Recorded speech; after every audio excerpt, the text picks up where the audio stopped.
Statistics show that women are diagnosed with depression twice as much as men. However, suicide data from the CDC shows that the rate of suicide was 4 times higher for men than women in 2020.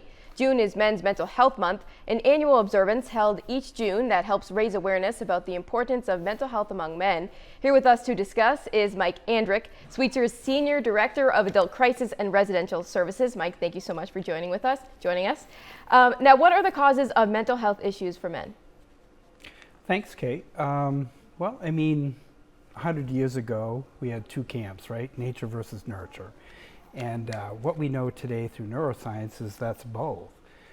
So there are times that men are predisposed to depression or anxiety-related disorders, right? Where their bodies are not producing enough serotonin, or there's not enough S1 receptors to receive serotonin. So to kind of really destigmatize like behavioral health, like that's not different from other medical conditions, right?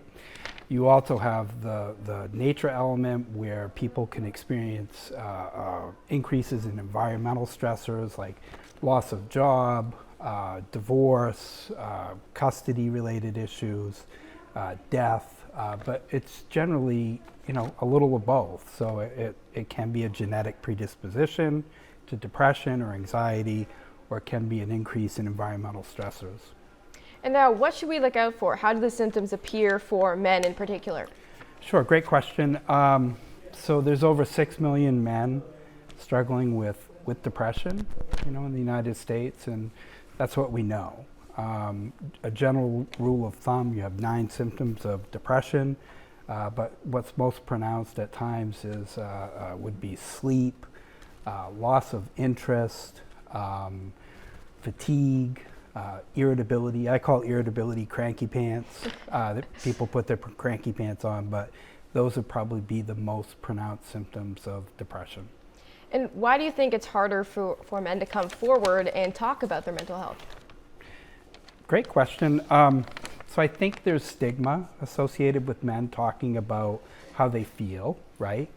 And what we do know is that there are times that men will stuff that, and that comes out kind of sideways from a chronic or acute health condition with hypertension, high blood pressure, things like that. So there's definitely a stigma with men, for men reaching out for help and talking about how they feel. It is important that men are able to do that, right, and reach out for help when they're experiencing increases in depression or anxiety-related symptoms. And when they do reach out for help, what resources are available to them? How can they get help? Sure. So I believe we have that on the screen, the contact information. It's called, it's a mental health test that's confidential online through the Mental Health America's website at http://www.mhascreening.org.